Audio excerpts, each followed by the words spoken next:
I wouldn't change it. Like, I put everything that I had. It wasn't like, oh, like we're gonna lose, like, so I'm not gonna, like, I worked really hard, and probably as the year got longer, I worked even harder, and it was worth it. Like, I love doing it, and I love pouring into kids, and so in the end, when the season was over, like, it was tough. Even though we hadn't won anything, like, giving my heart away for free, knowing the end that it might get broken was a great lesson for me.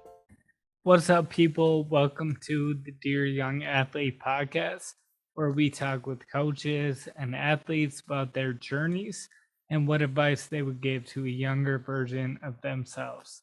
I'm your host, Jacob Thompson. You can call me JT. If you want to hear my story, why I do this, that's episode number 1. But enough about me. Today, I have a very special guest. The man joining me today, he is a husband.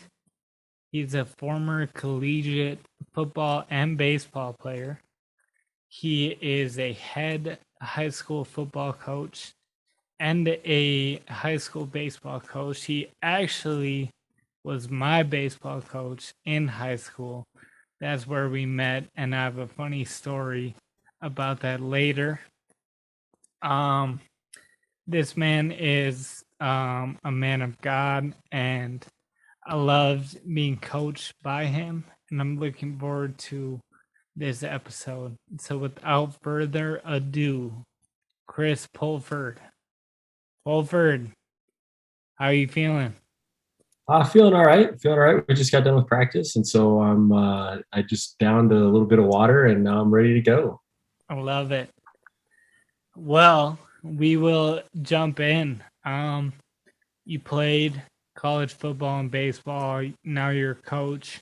But where did it all begin for you? How did you fall in love with playing sports? Yeah, my parents really never pressured me into going into sports. I remember I don't remember this specifically, but in 1991, well, I do remember a lot of the specifics. 1991, the Twins were in the World Series, and my mom was cutting out every single article possible, and I had it in like a folder.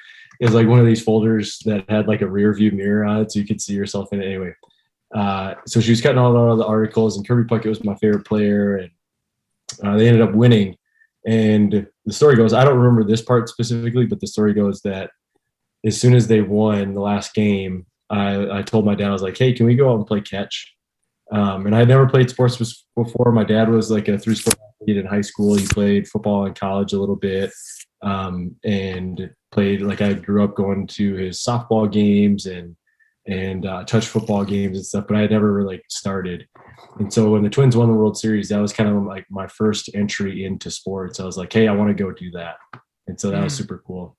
So very vivid memory for me. Wow. And that is unique for sure. I remember my family was big into tennis, and we would watch like Wimbledon on TV. And I felt like if I went out and played after that, I would play way better. Because I'd be like, I want to hit it just getting all the shots. yeah. So then you play catch with your dad. You had this moment. Yeah. What happened? Actually got a black eye. The first time, so I'm playing catch. We used to play catch with tennis balls. And then after a little while, like, my neighbors were like, oh, you're good enough for a baseball. And like the first throw, boom, black eye. And so I go in the house and I got a picture. My parents still have a picture of me like with a baseball bat sitting in the corner with this black eye. And then I was like, all right, Dad, I need to go play catch again. It was dark out, and he's like he's like throwing pop-ups, and I'm looking at it, and then all of a sudden he like fakes a pop-up and throws it at me. It's dark out, I can't see, smokes me right in the same black eye. And we just kept going. Like, it hurt, but I was like, whatever, like, can we just throw pop-ups now though? So then started playing, I actually started playing soccer, and then played baseball, and then basketball, I think, started. And then once I got to high school, I had played soccer my whole life, and then kids were like making fun of me, and they're like, "You're gonna be the only kid that's gonna play soccer, basketball, and baseball. Like, you need to play football." And I was like, "Fine." So I go out and play football my first year as a freshman, and I'm playing quarterback, but I was playing defensive back, and I come up and make a tackle on this huge kid, and I fracture my shoulder. Ooh. First game. And my mom was like, "I knew you should have kept playing soccer." And so I played football, basketball, and baseball in high school, loved it. Never really got a bunch of time off. And like my wife now is like, "Oh, you're always doing stuff." I was like, "Well, in high school, from my sophomore year on, I had like maybe 2 weeks of break time because we were decent in some sports, and like it went from sport to sport to sport. And so I loved doing that. Got to be on a really good basketball team my senior year. Made the state tournament my junior year in football, and in baseball we made the state tournament in the summer 3 times in a row. And so got to be decently successful. Got to play with some really good players, and so my time at Richfield High School was really fun. So backing up a little bit, Yeah. you play soccer your whole life, and then they put you at QB1. Like, what is that like? Yeah, so it was really weird. Like I had always played, like we played football in the park and stuff like that, and I played baseball growing up, and so I always had a decent arm, and so like it was just kind of a natural position, I think, for me. Like that's where I wanted to be. I didn't want to be anywhere else, and so I mean, it's still just freshman football. Like it's not that big a deal, and so you're not playing like varsity football. Or I wasn't playing varsity football as a freshman, and so um, I really didn't play football until my sophomore year because I fractured my shoulder in the Right. first game. So like I had 2 weeks of actual practice, and then I fractured my shoulder. So had you like watched football or like play Madden, or you knew Yeah, you understood what to not do? really. I mean, I don't think football is that complicated of a game. When you look at it, like there's a lot of complicated things, and you can get as complicated as you want, but like you're snapping the ball and you're throwing the ball and you're running the ball, and you Yeah. gotta obviously have guys to block. And so like as a freshman, I don't know all the minute details of steps and turns and throws and like all those things. It was just like, oh, I gotta throw to that guy. Okay, I'll do that. Yeah. Um, Maybe that and even helped. That maybe even helped you just simplify, and not overthink it. Yeah, because I mean, in freshman football, we had a coach that really did a good job of just simplifying things. Like, there's not that many routes. There's not many things that you have to do as a quarterback, and I think our offense was pretty easy to learn. And I wanted to learn it, so like I spent time like trying to understand, and like I had watched football growing up, and like my dad was a football player, and Mm. so it was interesting. He never really like said anything. Like he never made me play football, never made me like switch sports. Like he was a coach for us growing up, but like he was like we never talked really about that stuff when we were at home. It was just like, hey, we're playing sports. That's not the biggest thing in your life. So Mm. Wow. So did you miss soccer? I'm the only thing that I maybe missed soccer for was like there was a couple of my buddies that I had played growing up with that made the varsity team their freshman year, and I was like, yeah, I think I could have done that. And there's no real benefit, like there was no real benefit to that. It's just like, oh, you get to say that you're a varsity soccer player. So Yeah. So you play football, basketball, baseball, have what sounds like good teams, good seasons. What does yeah. looking for college start to become? Yeah, I knew that I always wanted to play sports, and I think there's a time in every athlete's life where whether you are honest with yourself or not, and some of your athletic journey, I think, depends on that. Is like being honest with yourself and figure out like where you are. Like in basketball, like I was a good basketball player. I wasn't our star. Like I was a starter on our team. We were number one in the state the whole year, my senior year, and we were a good team. And I played with 3 Division I players, which made it a lot easier to be a basketball player. um, but in that, when I was maybe in 6th or 7th grade, maybe ninth grade, I don't know when it was, but I went to a Timberwolves game, and we went down on to like towards the court to like watch warm-ups. We had seats at probably like the nosebleeds, but we got there early to watch warm-ups. And And I remember Steve Kerr running off the court, playing for the Bulls, or who maybe he was playing for the Spurs then. And I'm like, whoa, dude, you're huge. And he was a role player in the NBA. And I'm sitting there, I'm like, I'm an okay basketball player, but this dude's massive and he's got an elite skill. Like, basketball's probably not it for me. Yeah. And so like I knew like I wanted to play, and like I thought about even playing in college a little bit, but like I knew I wasn't like a Division I basketball player. Like I that one was the earliest. I think the latest like, and then like I'm watching Boise State. They were really good when I was like junior, senior in high school, and they had like upset some teams. I was like, oh, maybe I'll walk on at a place like that, you know? And I was a decent football player, but like I had no clue. But then I kind of realized when I got to Bethel that I was like, oh yeah, this is like, these dudes are really good. Mm. And I think baseball was like the last one to kind of go in terms of having the realization that I wasn't like a professional player. Mm. I think I had some tools and things, but like hitting, like I played with a kid in high school that was probably the best player I played with, and he made it to the double A. And Mm. like I remember talking to him and I was like, why'd you give it up? He's like, dude, I didn't give it up. I'm facing hitter. Like he faced like a Aroldis Chapman who was throwing like 100 miles an hour. He's like, I couldn't see it. Like I couldn't see the ball. And he's like, it Yeah. wasn't a terms of, and that's where I think kids a lot of times think, well, you just try harder. Like some people have gifts that I didn't have. And there's some places where maybe if I did a little bit extra work or something, but like, it was always like, I kind of knew when the dream was like not crushed, but like, hey, this is where you can go, and you're going to do a great job of that. And that's a fun thing too. Mm. So you said Bethel. How do you end up at Bethel in that? Yeah. So like I was thinking, oh, I'm going to walk on somewhere. I'm going to walk on somewhere. I wanted to play. It was kind of, I knew I always wanted to play a sport in college because I just thought that would be super fun.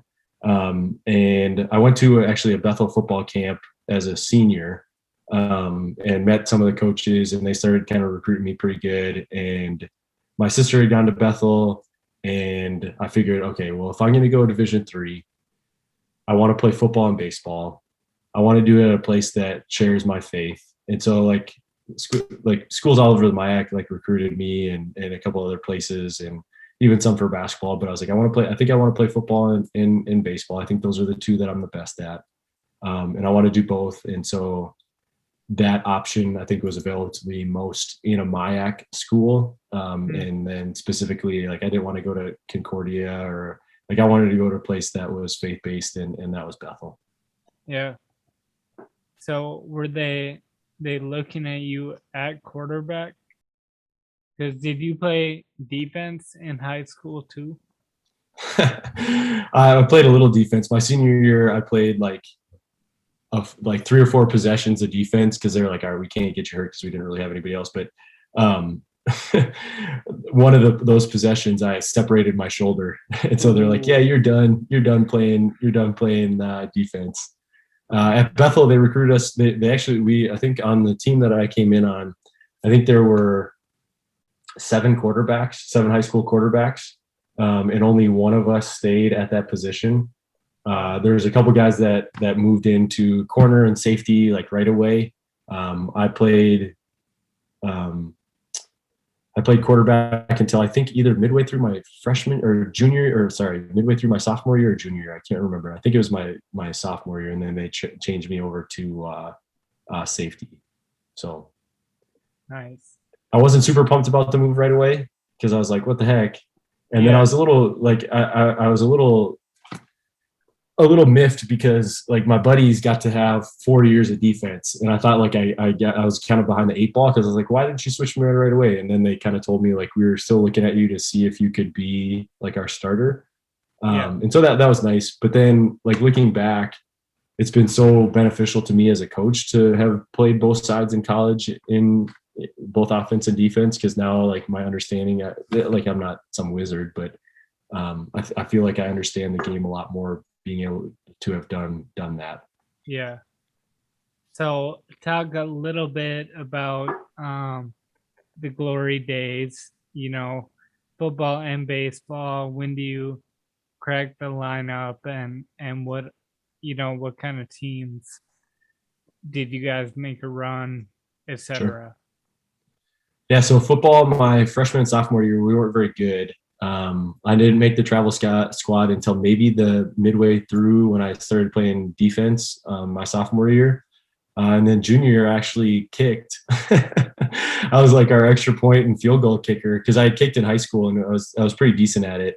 And they're like, "Hey, can anybody do this?" Because they couldn't get a recruit, and so I kicked. I was a field goal kicker, and my buddies made fun of me because I kicked the field goal and then I would run back to the kickoff team, but I wasn't the kicker. I was a that went down to make tackles. And so they would be like, what the heck is this dude doing? So I kicked my junior year and we were pretty good. We made the playoffs, got a little bit of defensive time, but not much. I had some really good safeties that played ahead of me. And so I got to play a little bit, but not much. Played all the special teams, kickoff, kick return, punt return, like did all those, which was fun. And then my senior year, kind of the same role. We picked up a kicker, so I didn't have to kick anymore, which was fine with me. But my junior year, I bounced one off the goalpost to beat St. Thomas. It was a 32-yard field goal, and I hit a 47-yard field goal in high school, but like 32, I hit it and it bounced off the goalpost, and we won by 3. My junior year went in. It went in, so it hit the bounced top of the off. goal, but like it hit the top of the goal or the bottom part, and then bounced through. And then I think Coach Jay was like, "Yeah, we need to get a different kicker." But I never missed an extra point, so that was part of it. And then my senior year was awesome. Like it was maybe the best experience I've had in sports. So we made it to the national semifinals and played against a team called Mount Union. We played against two National Football League players, so Pierre Garcon and Cecil Shorts. They're both receivers for Mount Union. But that was an unbelievable year because not only were we successful on the field, it was just fun to go to practice. Like we literally had fun at practice every day. We were working for each other. We loved our buddies, and some of those guys are like they're still some of my best friends. And I don't get to see them often anymore because we all kind of have our separate lives and families and things like that. But like when we get together, it's kind of like we never skip a beat. And so I had an awesome time in football, and I still remember kind of walking off the field against Mount Union in the national semifinals, and I was like, I'm like, this is it, like I'm done. And that was a tough moment for me. And then baseball, I started a little bit my freshman year, and then was a full-time starter my sophomore year in college. Played right field, and then my senior year I played center field. So we were always just like 1 or 2 games out of the playoffs in the MIAC, so the top 4 teams make it, and we never could crack it, but we were always pretty close. And again, same thing. The camaraderie of the guys was awesome, and some of those guys are still some of my best friends too. Yeah. Was it hard for you balancing it all? Because like I know football, you have spring practice and then like workouts and all that. So Yeah, I think our coaches did a good job of understanding because there was multiple guys that did that. So played with a couple guys, Kirby and Brandon Carr, and then Jared Bangs, and then I think that might have been all for the football, baseball guys. But they knew that we were doing both, and they were happy to have us in both, I think. And so in the fall, we just kind of like my freshman year, I would go and play fall ball because I didn't make the travel team, and so on Saturdays when they were gone, I went and played. But then after my sophomore year, like I never went to fall ball once. And then same thing for football. So football, we'd have practice, and then we'd have baseball practice, and then we had football practice at night at Mounds View, and it was just like it. And it could be a lot, but like I loved it. Yeah, because it was so much fun to just get out there and play with the guys and beat around the guys. And so I think some people would say that it was too much, but I would say like I just loved it. It was fun. yeah, I remember some of those like summer days in high school where you'd wake up, you go to football workouts, then leave there, go to hockey camp, and then go home, eat, put on your baseball stuff, Yeah. and go play a baseball game. And it's like, man, those were the days for sure. Because there's a quote that I was looking through. I took it off of Instagram, and it's like Tim Kirkjian, or what, I can't remember. He's a baseball analyst for ESPN, and he's like, savor the times that you get to play baseball, because when you're done, you will miss it, and it is for sure true. Like, I don't get to go out and compete much anymore in those things, and I do miss being able to do that. The same thing, like wake up, go to strength training for football, then I would go and go play a baseball game, and there were some times where I'd play the baseball game and then go to open gym at night for basketball. Like again, some people think that's crazy, and it was just like, that was so much fun for me. Yeah. Yeah, especially when you want to do it, Nowadays, it's a little, you might have parents signing kids up for a million things, and it's Yeah. like, but when it, like, you just want to be there, um, yeah, it's the best time. Then you get older, you have bills, you have a job, you have all this Right. stuff. It's like, yeah, it's something for sure that I guess for anyone, a young athlete that would listen to this, it's Yeah. like really cherish that, because it's special and you are gonna miss it even if you can't.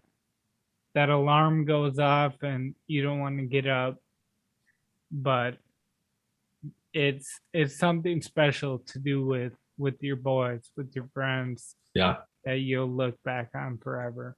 So And it's hard to know during the time. Like, we say that to every class that comes in, like seniors, like, this is your last time, like, enjoy it, enjoy it, enjoy it. And then by the end, and I don't know if it's just being a teenager and you don't think it's going to end and you're invincible, kind of invincible, but like, it's really hard to quantify, like, this is all I got. yeah, And so, and sometimes it's just like, oh man, coach was right. Like, it's going to go fast. And usually that's what ends up happening, as a teenager. Like, you don't realize how, there's a rare kid that really so savors it and soaks in the moment. There's been a couple kids on our sidelines that every once in a while I'll catch, like, just kind of looking around. I'm like, what's going on? He's like, coach, it's just a moment.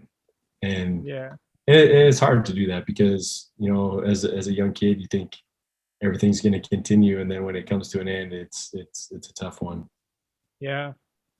So you mentioned, you know, that last moment that you walk off the field, you'll never put on shoulder pads again, and that being hard.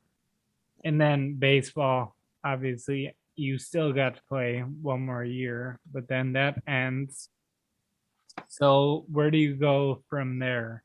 Uh, Graduating, done playing. What's your next step?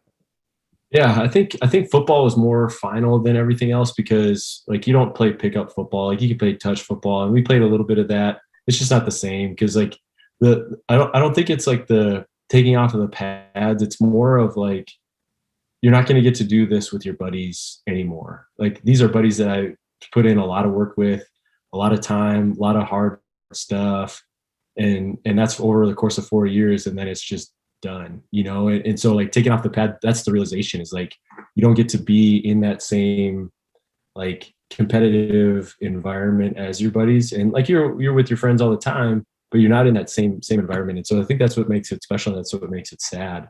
Mm, And then basketball, like, I played pickup basketball, picked up basketball with friends, and so that was like, it was a dagger my senior year, because I thought we were going to be like state champions, and we came up a little bit short, and so I cried then, cried at the end of football, at the end of baseball. Like, I knew, like, I was going to play town ball in like 2 weeks, and so it was hard, because it's kind of the same thing as like, hey, these are, I'm not going to be able to play with these guys anymore, and that's sad. But I knew that it was going to continue to go just a little bit further, and so, and you kind of get that a little bit with softball. Softball's not the same, but like, I pick up basketball a little bit, and every once in a while I get invited to a softball game, and so, you know, like that's the tough part, just not being with your buddies. But then moving on after that, I was like, all right, I don't want to be a football coach. I want to maybe coach baseball and think about basketball, and so I took a year off, and in that year coached at Coon Rapids, and then at Mounds View, coached basketball at Coon Rapids, baseball at Mounds View. That's when I met you. And then after that year, went out to the University of Washington, and then came back and no, wait. So sorry, I graduated from Bethel and then didn't coach that year, and then went to the University of Washington, then came back and coached you guys. Then went to Tulsa, did some coaching there, and then came back to Richfield. So pausing for the funny story. You're coaching me, you and this other guy. Were you Yep. guys friends? Yep, Kirk Darling. That Kirk time? Yeah. Kirk played baseball with me at Bethel. Okay. Yeah. And so we're coaching JV baseball at Mounds View. Yep. I was a head coach for the first time. And so one day we show up at practice and they're like, I think we had lost a game, and they're like, you guys are soft. Like, Yep, you guys were so soft. And they're like, oh, we need to toughen you guys up. So Kirk is gonna catch. And we're like, Kirk's like a year out of college. I'm 2 years out of college, and so we're still like, oh, we could do all this stuff. So you pitch, Kirk catches, and you guys trash talk the whole time. And just blatantly, like, openly. Yeah, just like before the pitch comes, like strike through.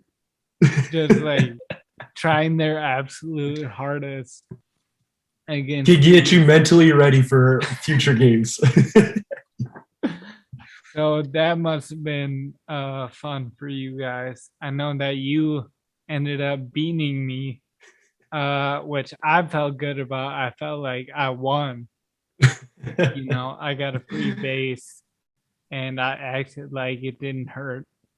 So I'm pretty sure I think I struck out probably 15 out of 16 batters that day. Yeah. I don't know that anybody got a hit. Hey, I got first base, so you got a hit and run. Yeah. Hit and run to first base. Man. So we'll get into I would probably get fired now for doing stuff like that. Probably. Especially at Mounds View. Oh yeah. Yeah. But yeah, I still remember that though to this day, and remember being like kind of mad, like these guys are jerks, but like maybe it actually did help our team. And I remember that year we had so much fun. Like it was actually my last year of baseball, and yeah, and my two best friends at the time.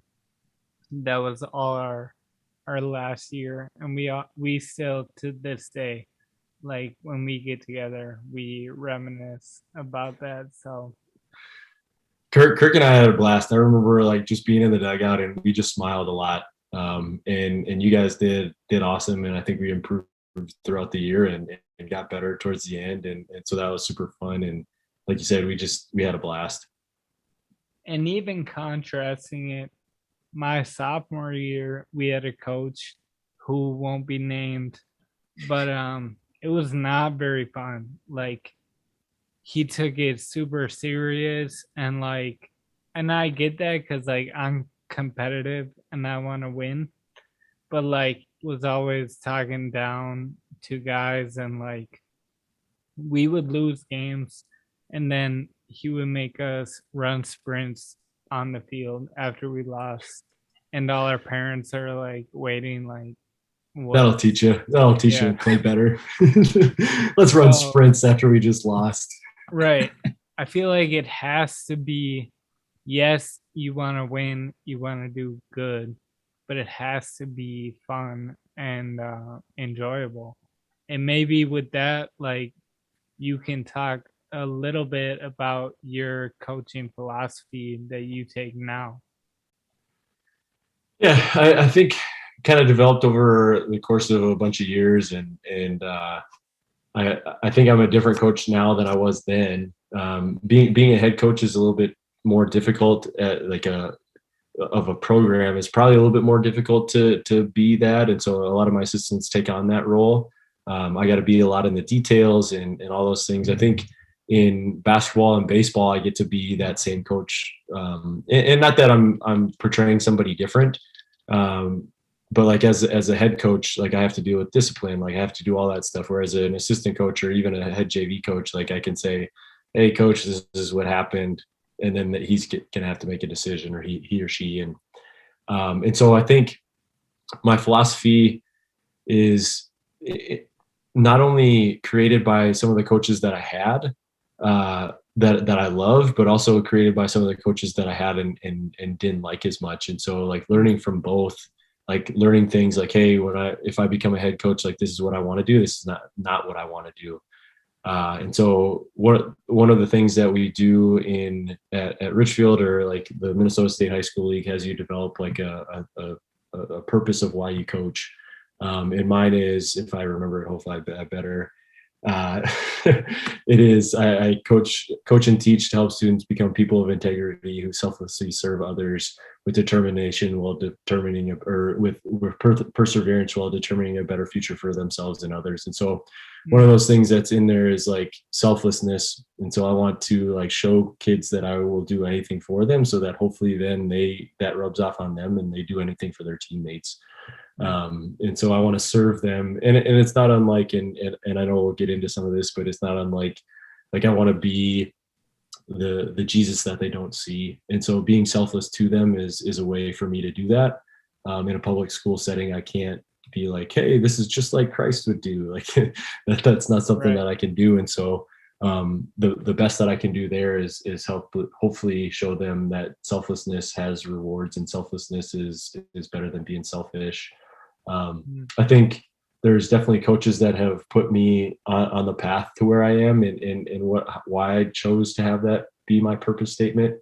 And then also just experiences and learning and realizing like, hey, sports is awesome, and I want to be really good, and I want to coach the best that I can, and it's also not the biggest deal Yeah. in our world or in my life, and so I'm going to work really hard, and I'm going to spend lots of hours doing it, and I'm going to try to make sure that our kids are doing great stuff, and then in the Yeah. end, it's just kind of sports. And so I think that helps me. Like my first year, we were terrible when I was a head coach, and we were 0-9. Like my record's been 0-9, 0-9, 1-8, 3-3, 4-4. So we got it kind of building, but like those first 2 years sucked.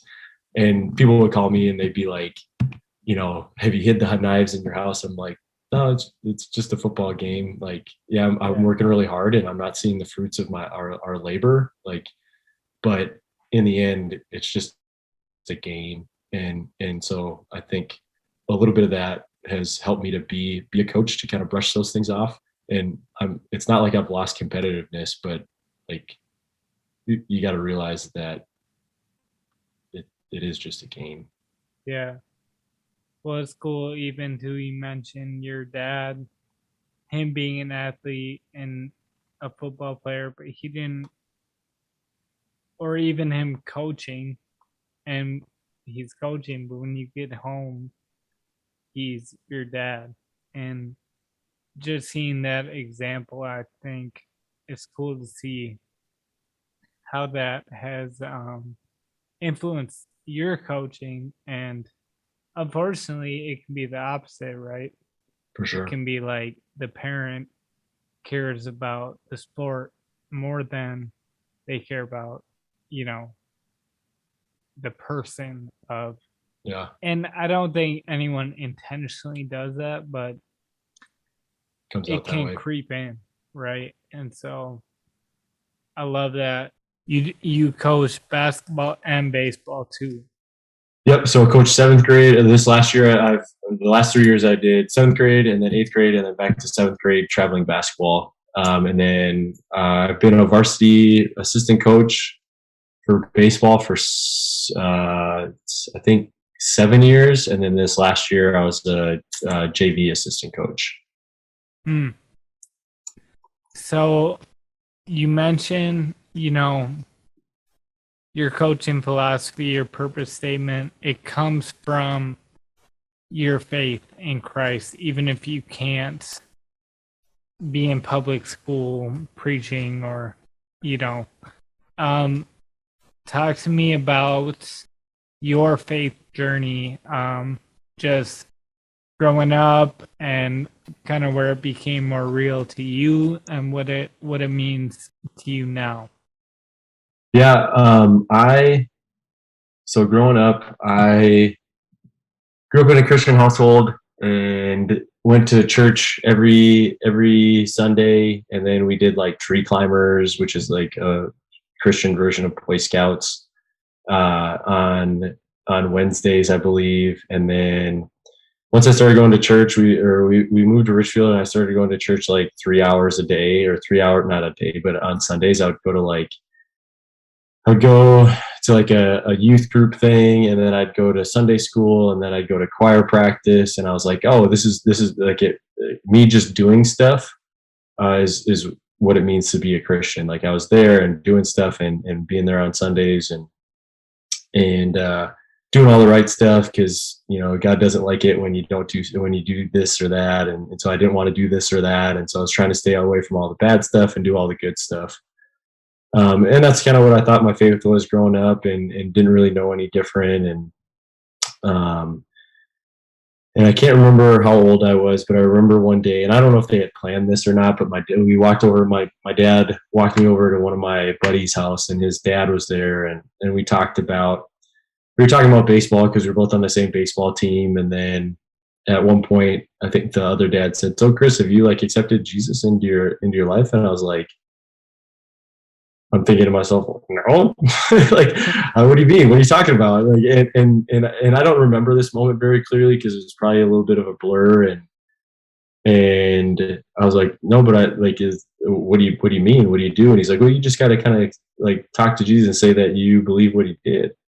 And like, I knew enough to know like what that, in terms of like what he did, dying on the cross for us. But I don't know that I fully comprehended that until probably sometime in college, or even after, like what that actually means, and still learning what that means for me. And so we were walking home, and like I accepted Christ into my heart, and like there's always this moment of thinking like, oh, I'm going to be so different. and I'm not. And so it was like, oh, okay, well then I just keep doing the right things and avoid all the bad things. And I get to Bethel, or in high school, and I was known as a good kid, and that was probably a good thing, because I think people shielded me from some things that they're like, oh no, you shouldn't be doing this. And I'm like, well, why can't I? And they're like, no, you're a good kid, you don't do this kind of stuff. And I was like, okay. And my friends were great in that, because they probably did shield me from some things that I shouldn't have been doing. And so I get to Bethel, and I still think it's okay. I got to have the rules, and I got to do this, and I can't do that. And start to learn a little bit, maybe that's not what it's about, which was a good thing for me. And so that's where I was at my faith as I developed. And I think a big part of that was being a football player at Bethel, and learning from some really good men that your faith isn't about being right and wrong. It's about having a relationship. And I don't know that I still, or if I understood that yet. I think I had a different concept of like right and wrong isn't like doing good and doing bad. It's not like that's what he's looking for, but it was still like I was still putting it on like scales. Like if I do this good and some bad, like it'll even out, and I just need to be like on the good side at the end. And that's kind of a simplification of what I thought my faith was, but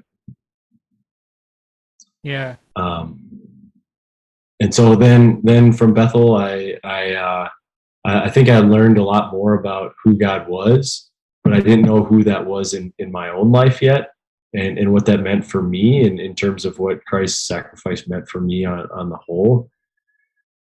And so then, kind of going through my faith, and then the first time I'm really alone in my faith was in Oklahoma. So I went and did Teach for America, and I'm in a place where I don't really know many Christians, and the people that I'm living with aren't, and it like some of the things that we went out and did just started to get old for me. Like we went out and we would go out and go to bars and restaurants and things like that, and I was always kind of like the DD, and well, my friends were getting kind of smashed, and I was like, this just isn't that awesome. It's not that fun. And so it got old, and I was like, all right, how can I seek people that believe like I do? And so I got involved in Young Life in Oklahoma selfishly. I was like, I need to meet Christian people that are my age. It wasn't about the kids. It was just like, I need to find some Christian people. And in the end, that was something that blessed me beyond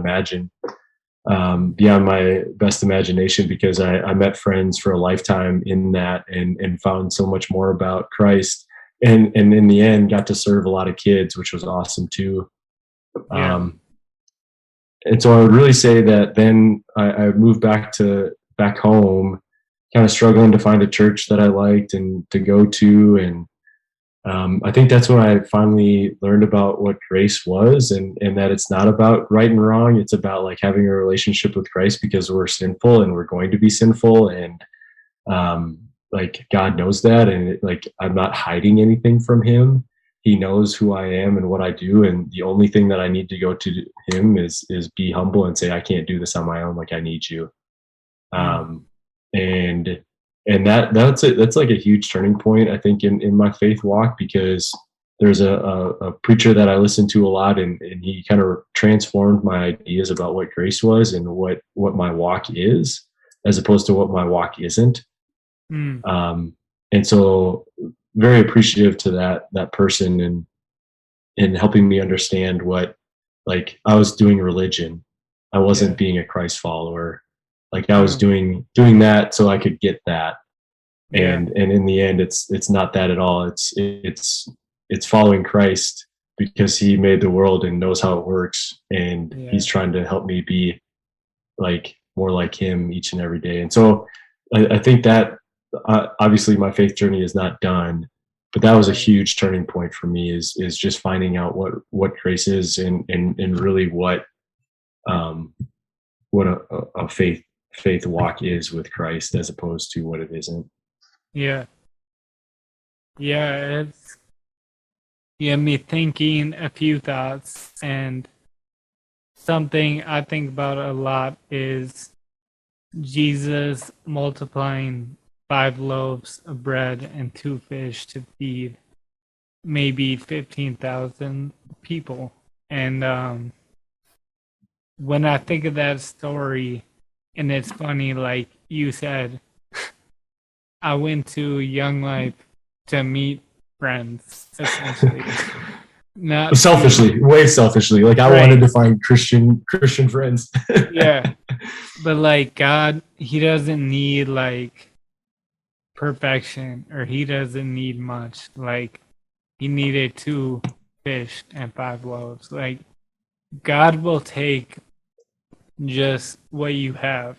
And so it's not about having so much or having it all together. It's just like, hey, here's what I got. And if I give it to you, you'll use it. And Yeah, I think it even relates to what you said about being self-aware in your sport.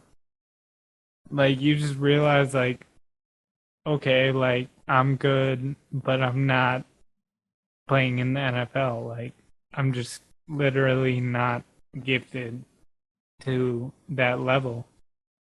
So then you make the most out of what you are.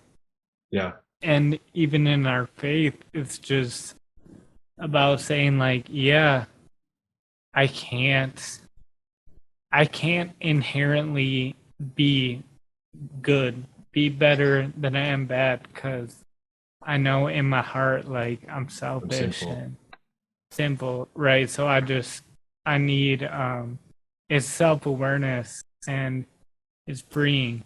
Um, Also, the other thing you said that got me thinking is when we're growing up, it's like, okay, God, we equate God to a list of do's and don'ts often, but it's usually like, don't have sex, don't get drunk, don't kill anyone. Like, Those are the big ones. right.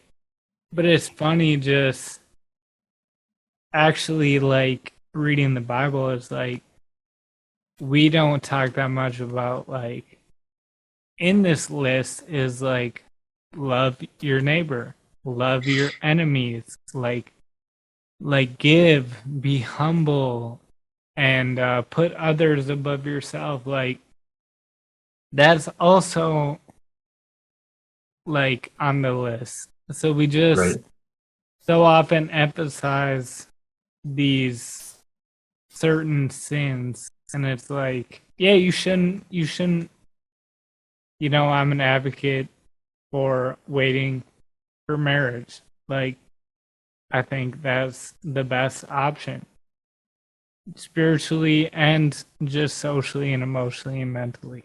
Hmm. But it's like, God is way bigger than a list of a few do's and don'ts. And Right.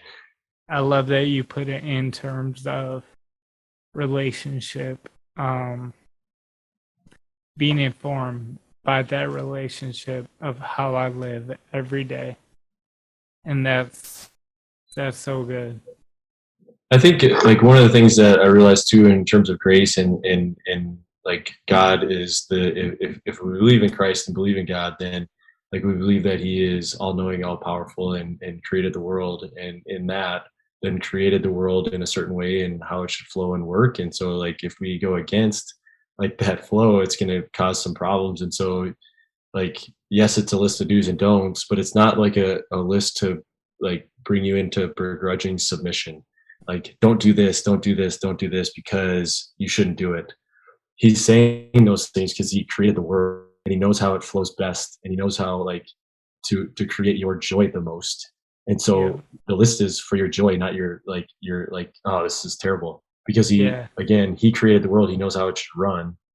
And so when those things are on the list, it's like this is what leads you into life. Being selfless leads you into life.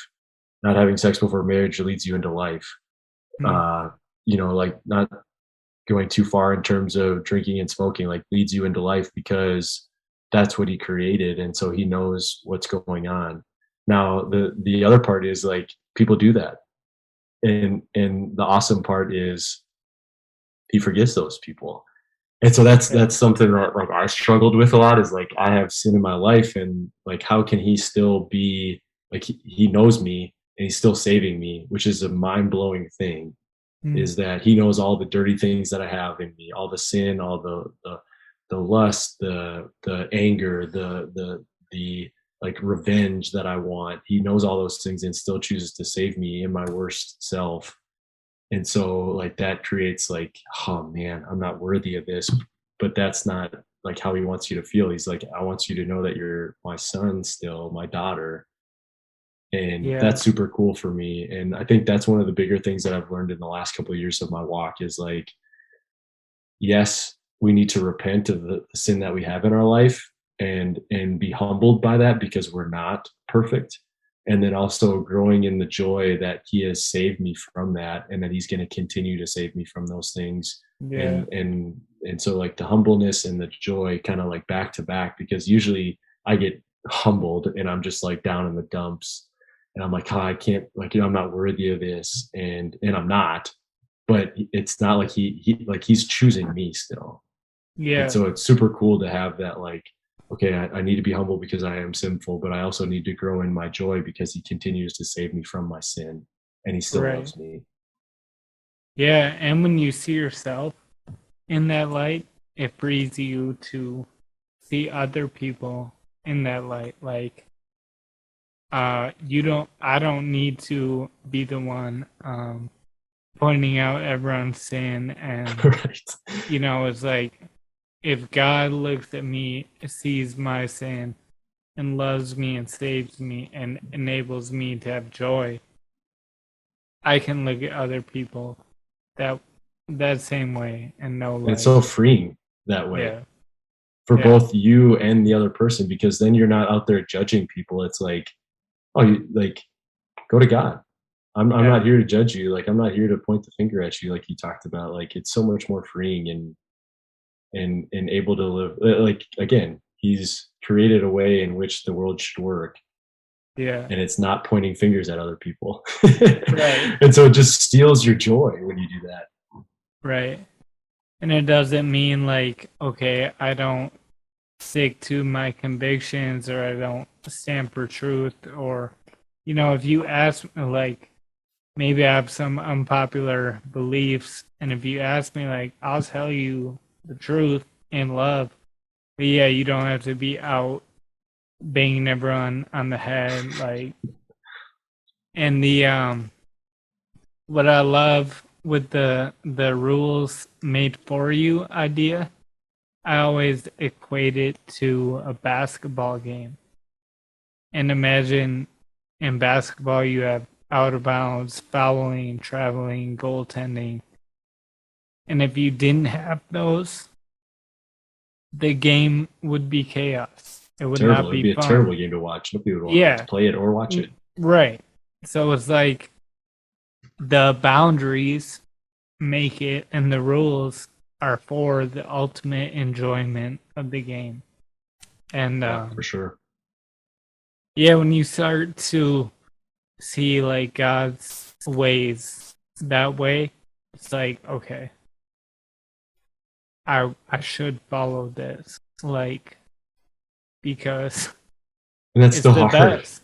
Yeah, and it's still hard even knowing that. And the other Eh, one, like with that too, is like, I think as a kid and as my personality type, I've always wanted it to be like perfect at stuff.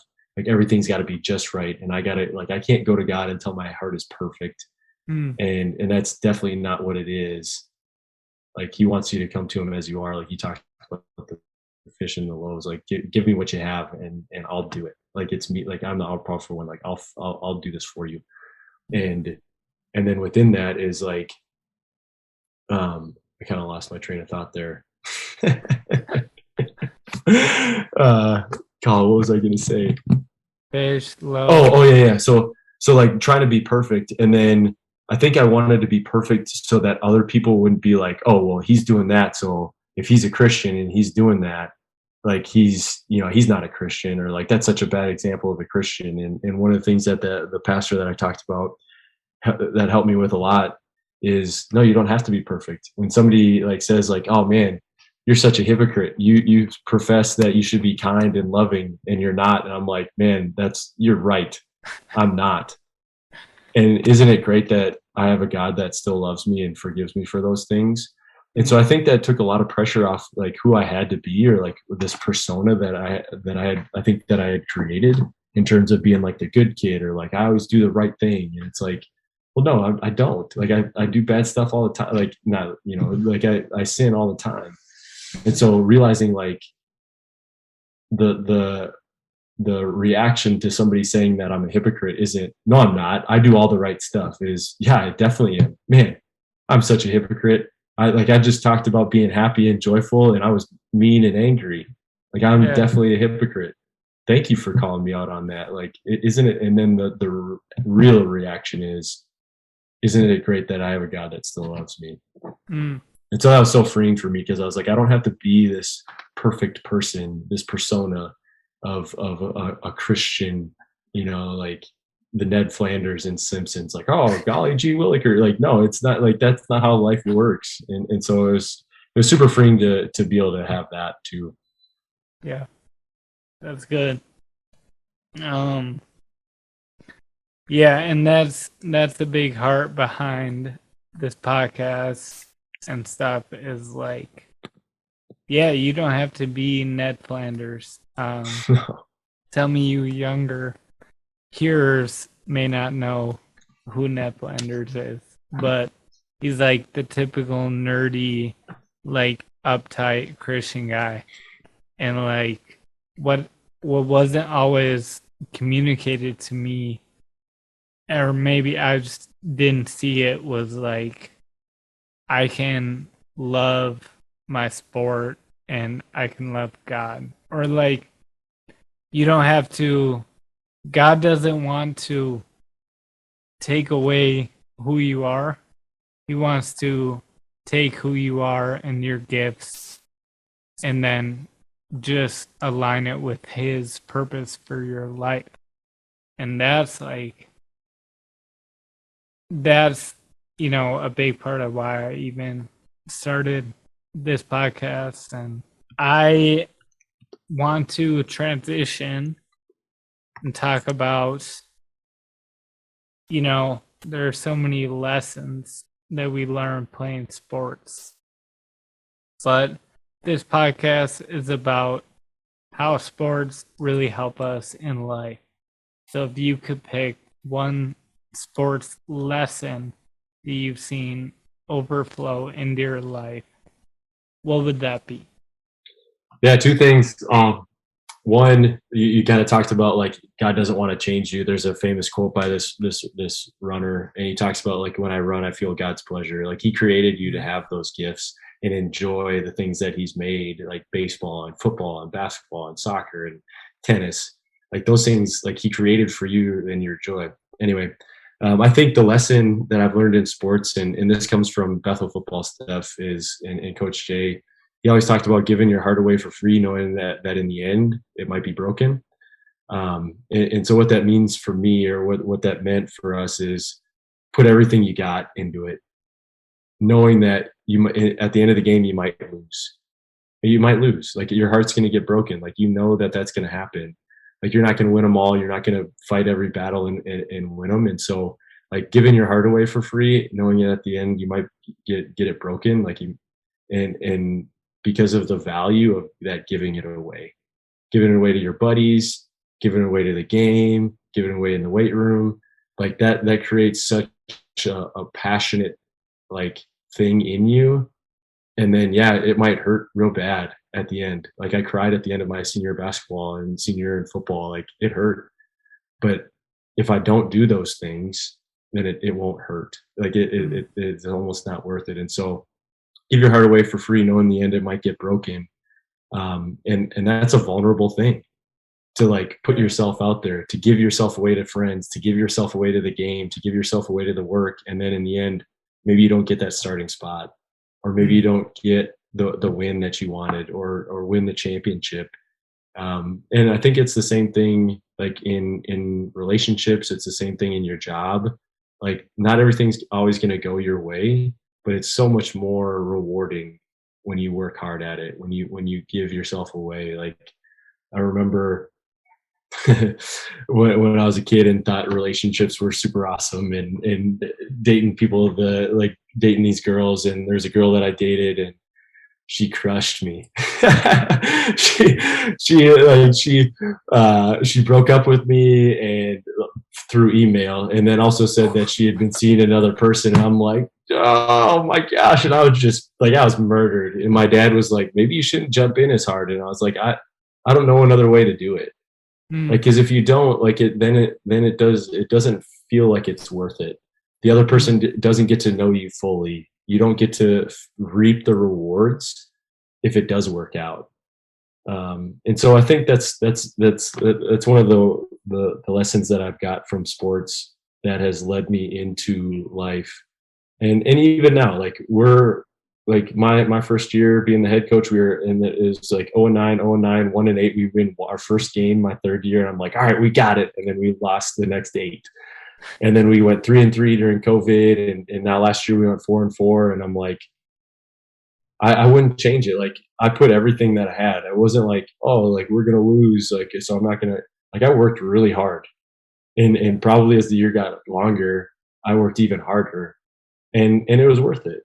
Like I love doing it, and I love pouring into kids, and so in the end, when the season was over, like it was tough.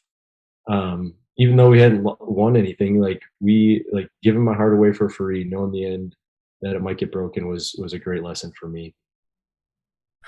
Yeah, I was gonna say I love hearing you say that lesson in light of what you said about your record, because like I'm sure you gave it all and went 0-9, and like It sucked. that's tough. But like, at the end of the day, you can be okay with that if Right. you No know. regrets. I did everything that I could. Yeah, and then if you do it that way, you see the progression, right?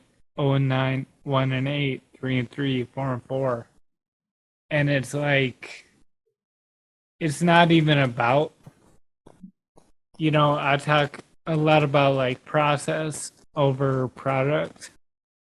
Like Oh it's yeah. not about the product. Like even if you commit to the process, like your product naturally will eventually catch up. Um, but even if it doesn't, you know, knowing that you gave it all Right. is where you can hang your hat for Which sure. is kind of what John Wooden talks about, is like doing your best to be your best. And we define that as success in our football program as the worthy pursuit of a worthy goal. So we want to win our first game this year. We want to win our first game. Seniors want to win homecoming. They want to win the Twin City District, which we're in, Twin City District Gold. And then they want to win their last game. Mm, And we might lose those, but like losing doesn't make you a loser, mm, because if we define success as doing your best to be your best, so you've done everything you can to win, well, the other team practices too. And so mm. that's probably a second lesson that I've learned, is like the other team practices too. You can do your best and still lose. And if you have done everything that you can, then you don't need to have regrets, which is Mm. hard. But like, you don't, like, you can look back and say, I did everything that I could, and they just beat us. Yep, that's good. You're on the Dear Young Athlete podcast, so you need to complete this statement. Dear young athlete, what would you say to your players, to the younger Kris Pulford? Yeah. A big thing for me is identity. And so this is what I would say is, dear young athlete, your faith should allow you to play free on the field. Your identity is in Christ. So if you drop a pass or get an F on a test, that doesn't define who you are. You're a child of God. So go have fun, be your best, and know that you are defined by your faith and not how good you are at sports. Amen. And go try and be your best. Do the best you can, Right. and know that that's not your ultimate identity. So Yeah. that's good. Any last words for the people? No, it's been fun talking to you, man. It's good to connect with you again after so many years, and thinking I was a terrible coach, and maybe I was, and maybe I still am, and that's okay. And like you said there, I think going out there, do your best is all that you can do. And I think that's when you believe your identity in Christ is the biggest thing. Then it's a lot less difficult to fail, Mm, because it's not who you are. If you fail, it's that you're still a child of God, and in the end, He doesn't care if you dropped a pass. He just wants you. mm. So Amen. Well, that's a good word to end on. Thank you for being here. Thank you for your time. yeah, And it was fun. yeah, anyone who listens, this will be definitely an encouragement and a resource for them. So thank you for sharing with us. Yeah. Peace. See ya. Hey, thank you so much for listening to the Dear Young Athlete podcast. Make sure you check out our website linked in the description and find out how you could bring Dear Young Athlete to your team or your group. Check out our merchandise and use code all caps DYA20 and take 20% off your first order. Also, consider partnering with us on Patreon. You'll get regular discounts, you'll get exclusive content, and you'll be supporting a great movement. Wherever you're listening, make sure you follow and leave us a review. It really helps the algorithm and helps this podcast reach more people. Thank you so much, and we'll see you in the next episode. Peace.